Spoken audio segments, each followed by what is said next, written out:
Pini pai ni phain karanar ke parni lakha krepli kor county constituency ke parlo samai langso lapen lakha kre ke thom langhian constituency ke parlo langhian adarso pangrompet rong krepli arat arong asaratom chingrum si amethang akia dar pen cek adolong ke kem kerang pon kapidopona birta nele tama prang ke waisong terang pen birta nang pale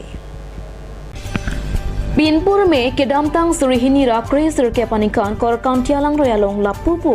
kache damche wangjoy kejia phanpu mathasi sarkar pen RCC bridge kemrang pipon bon talabangso RCC bridge ki kempon kapatang te pena job non barla pora hot school college ke dam ke wang lapen ke so hot hospital kachipon lapen lapupu chedam chewang aphan kisung thek tek lo lasong si ningduk me alamabang ke lapu henlo labangso bridge ke kempon arta ningkan pli plengtang lo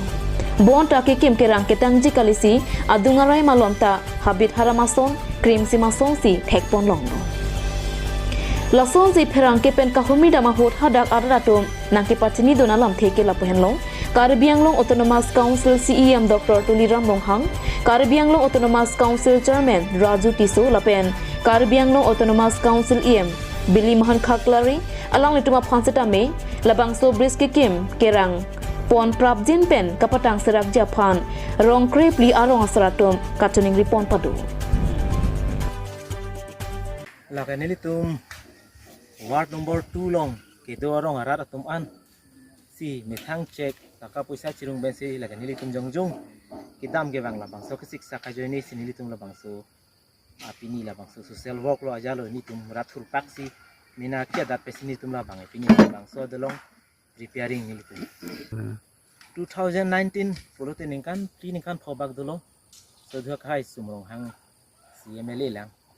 di fueli ke tela homosti ka puri ko nana ni la salang homosti alam puluh tela dak bangai border lo lang roi parai bangai langhin 13 nong langhin lo akala lang roi parai pen bangke 14 nong korkan thi lo tela lang roy men bangke korkan thi pi lo di lagayo lo nili tum ni chu dam tang ta me 13 nong korkan langhin constituency EM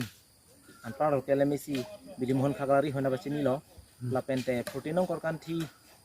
MEC anpata Karbilong Autonomous Council Chairman nake hai reti sosa hona bachini lo alang litum han bachini lo selang litum ta hoitu tong thek thek hai po hoi phi tamenon bala pola school gidu no somar bang pharui si sose ai student dum samelang sose school dum lasila kedam kasik sakajeni sini tum raching wai lo lase ward number 2 arat doan cingrum sini tum methang toka puisa cirung cek lahai cirung sini tum claiming dia ni tum ke kuelote 14 village ni do kado ko pen 14 village se chahela rodi labang so dong tela bang son non selam bo ke foot bridge ke arang litum hin pentong ke selam lo ma kecengela bridge la bang so contractor thang bonai ti Wah kita menon bang kino iglo la serat turtak bonai kunang kog lo terong kana rat ke serap sil bang so kam claim pon la pini non mang ke rong sok siner ke na mulu ke citong lo ko bang bom lang